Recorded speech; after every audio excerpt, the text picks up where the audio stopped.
Hi aspirants, இன்னைக்கு நம்ம பாலிட்டியில இதுக்கு முன்னாடி நம்ம டிபிஎஸ்பி பத்தி பார்த்துருந்தோம். அந்த டிபிஎஸ்பில இருக்கக்கூடிய ஷார்ட்கட்ஸை பத்தி பார்க்கலாம்.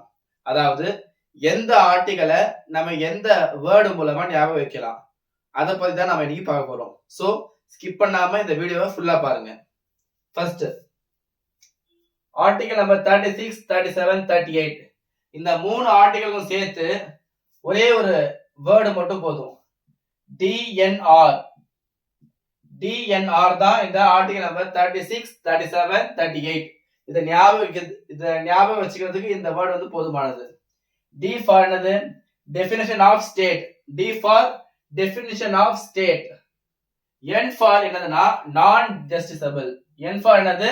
நான் ஜஸ்டிசபிள், அதாவது சட்டத்தால் நிலைநாட்ட முடியாது. அதுக்கப்புறம் R for reduce inequality. R என்னதுன்னா ரெடியூஸ் இன்இக்வாலிட்டி, அதாவது வருமான ஏற்றத்தாழ்வை வந்து குறைக்கணும். சோ ஆர்டிகல் நம்பர் 36, 37, 38க்கு இந்த டிஎன்ஆர் இந்த வேர்டு வந்து ஓகே. அதுக்கப்புறம் ஆர்டிகல் நம்பர் 39ல வந்து உங்களுக்கு 6 முக்கியமான ஆர்டிகல் வந்து வருது. ஃபர்ஸ்ட் ஏல என்ன சொல்றாங்க? அடிப்படை தேவை, அதாவது அம்யூனிட்டிஸ், பேசிக்கான அம்யூனிட்டிஸ், வாழ்க்கைக்கான தேவைனா என்னது? அம்யூனிட்டிஸ். அந்த அம்யூனிட்டிஸை வச்சுதான் நம்ம இந்த 39A வந்து தெரிஞ்சுக்க போறோம். 39A என்னது? A for amenities, basic amenities. B for என்னது? மூலப்பொருட்கள் பகிர்ந்தல். பகிரணும்னா என்ன பண்ணணும்? நம்ம பிரேக் பண்ணணும். அதை உடைச்சாதான் நம்ம பகிர்ந்து மற்றவங்களுக்கு கொடுக்க முடியும். சோ பி ஃபார் பிரேக், அதாவது A for amenities, B for break. Break பண்ணாதான் நம்ம பகிர்ந்து கொடுக்க முடியும். சி ஃபார் கரப்ஷன், அதாவது சிலர்கிட்ட மட்டும் எல்லா சொத்தும் சேருதுன்னா என்ன அர்த்தம்? அங்க கரப்ஷன் இருக்குதுன்னு அர்த்தம். So C for corruption. அதுக்கப்புறம் டி ஃபார், அதாவது சமமான வேலைக்கு சமமான ஊதியம். ஈக்குவல் டிஸ்ட்ரிபியூஷன் ஆஃப் சேலரி, அதாவது டிஸ்ட்ரிபியூஷனுக்கான அந்த டி தான் இங்க இருக்கு, ஞாபகம் வச்சுக்கோங்க. A for amenities, B for break, C for corruption, D for distribution.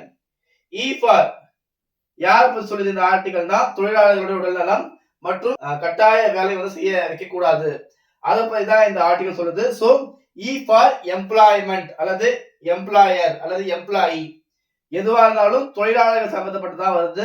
So அதால இ ஃபார் எம்ப்ளாயி அது எம்ப்ளாயர் எப்படி வேணாலும் வச்சுக்கலாம். எஃப் ஃபார், இந்த ஆர்டிகலை யாரை பத்தி சொல்றாங்கன்னா குழந்தைகளை பத்தி. குழந்தைகள்னால என்ன பண்ணுவாங்க? எப்பவுமே ரொம்ப ஃபன் ஆக்டிவிட்டிஸ் பண்ணுவாங்க. So F for children. Children என்னது? ஃபன்.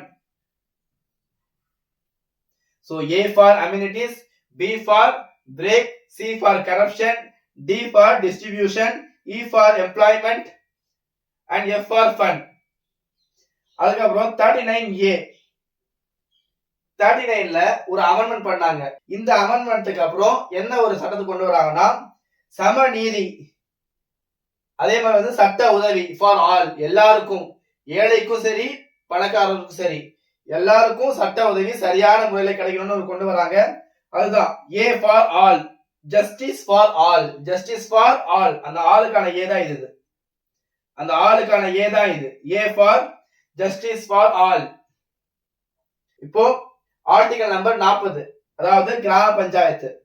பஞ்சாயத்துல குறைஞ்சது எத்தனை பேர் இருக்கணும்? நம்ம நிறைய படத்துல வந்து பார்த்துருப்போம். ஒரு நிறைய மக்கள் கூட வந்து நிப்பாங்க. குறைஞ்சபட்சம் ஒரு 40 பேர் இருக்கணும் பஞ்சாயத்துக்கு அப்படின்னு ஞாபகம் வச்சுக்கோங்க. குறைஞ்சபட்சம் ஒரு 40 பேர் இருக்கணும் ஒரு பஞ்சாயத்துக்கு. இப்போ 41ல 4 முக்கியமான நபர்களை பத்தி பேசுறாங்க. ஃபர்ஸ்ட் வேலை தேடுபவர்கள், ரெண்டாவது கல்வி கற்பவர்கள், மூணாவது வேலை இல்லாதவர்கள், அதுக்கப்புறம் 4வது முதியோர்கள்.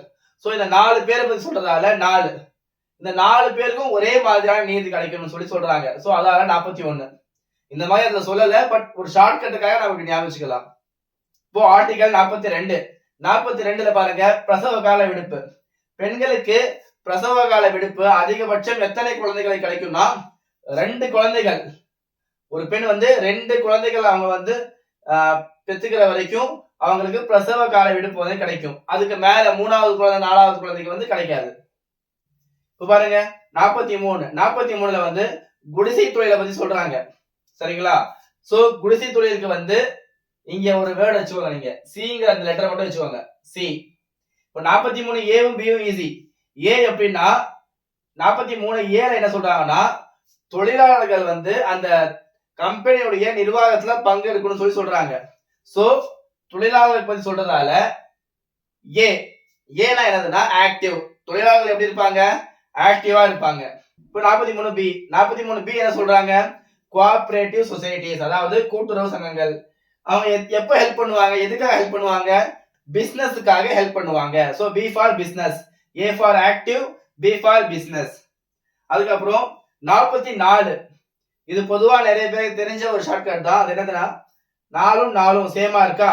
அதே மாதிரி தான் uniform civil code. Uniform civil code 4 சேமா இருக்கிறதால யூனிஃபார்ம் சிவில் கோட்னு சொல்லி சொல்லிடுவாங்க. இப்போ நான் என்ன சொல்றேன்னா, இதுல அங்க ஒரு சின்னு ஒரு வேர்டு எடுத்தீங்களா, நீங்க ஒரு லெட்டரை இங்க சிங்கிற ஒரு லெட்டர் எடுத்துட்டீங்க. இப்போ இங்க யூன்னு போட்டுருங்க, CU. 45 என்னது? சாரி, இது 14 வயது வரைக்கும் இல்ல, 6 வயது வரைக்கும் இருக்கக்கூடிய குழந்தைகளுக்கான கல்வி. அதை பத்தி தான் இந்த 45வது ஆர்டிகல் சொல்லுது. சோ 45வது ஆர்டிகல் வந்து 6 வயது வரைக்கும் இருக்கக்கூடிய அந்த குழந்தைகளுக்கான கல்வியை பத்தி சொல்றதால குழந்தைக்கு என்னது? C. CUC, CUC. 43 C, 44 U, 45 C, 46. 46வது ஆர்டிகல் யாரை பத்தி சொல்றாங்க? தாழ்த்தப்பட்டவர்கள் மற்றும் பழங்குடியினர்களுக்கு வந்து நீதி கல்வின்னு சொல்றாங்க இல்லையா? அதுக்காக நம்ம எஸ்ங்கிற அந்த லெட்டரை வந்து ஆட் பண்ணிக்கலாம். So CUCS. எஸ் ஃபார் என்னது? SC ST. சி ஃபார் என்னது? சைல்டு. இது யூனா என்னது? யூனிஃபார்ம். இது சி ஃபார் என்னது? Cottage industries. அதை வந்து டெவலப் பண்ண சொல்றாங்க. சோ 43, 44, 45, 46 சேர்த்து CUCS. இதுக்கு முன்னாடி நாம ஒரு ஷார்ட்கட் பார்த்துருந்தோம் இங்க. அது என்னது? DNR. இங்க என்ன பாக்குறோம்? CUCS. 43, 44, 45, 46 இந்த 4 ஆர்டிகலையும் இதுல கவர் பண்ணிக்கலாம் இந்த CUCSல. 43 ஏக்கும் பிக்கும் நம்ம ஈஸியா பார்த்துடலாம். அது என்னது? A for activeness, B for business. அதே மாதிரி 47ல வந்து எதை பத்தி சொல்றாங்கன்னா ஹெல்த்தை பத்தி தான் சொல்றாங்க. ஓகேவா? ஏன்னா லிக்கர் ட்ரிங்கிங்க பேன் பண்ண சொல்றாங்க. அதே மாதிரி வந்து ஹெல்த்தியா இருக்கணும்னு சொல்றாங்க. மக்களுடைய வாழ்க்கை தரம் வந்து உயர்ந்திருக்கணும்னு சொல்றாங்க. சோ ஹெல்த்தியா பீப்புள் இருக்கணும்னு சொல்ல வராங்க. அவ்வளவுதான். So health H. 48 என்ன சொல்றாங்கன்னா பசு வதையை வந்து தடை செய்யணும்னு சொல்லி சொல்றாங்க. 48 வந்து பசு வதையை தடை செய்யணும்னு சொல்லி சொல்றாங்க. 48 ஏல என்ன சொல்றாங்க? சுற்றுச்சூழலை பாதுகாக்கணும்னு சொல்றாங்க. அதே மாதிரி 49 வந்து வரலாற்று சின்னத்தை பாதுகாக்கணும். 50 நிர்வாகத்துறையும் நிதித்துறையும் பிரிக்கணும்னு சொல்றாங்க. 51 வந்து உலக அமைதின்னு சொல்றாங்க. சோ இது எல்லாத்துக்கும் சேர்த்து என்ன சொல்றாங்கன்னா ஈஸியான ஒரு சென்டென்ஸ் இருக்கு. அது என்னதுன்னா healthy cow in green park. Healthy cow in green park protects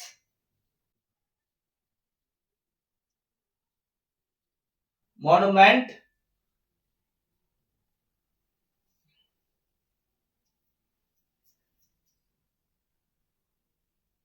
and jumped to peace. Healthy cow in green park protects monuments and jump to peace. இந்த ஒரு சென்டென்ஸ் நீங்க ஞாபகம் வச்சிட்டீங்கன்னா இந்த 47, 48, 48 ஏ, 49, 50, 51 கிட்டத்தட்ட 6 ஆர்டிகல் வந்து ஞாபகம் வச்சுக்கலாம். 47 ஹெல்த்தை பத்தி சொல்லுதா? அது ஹெல்தி. 48 வந்து கவ், அதாவது பசுவதையை பத்தி சொல்லுதா? சோ கவ். 47, 48.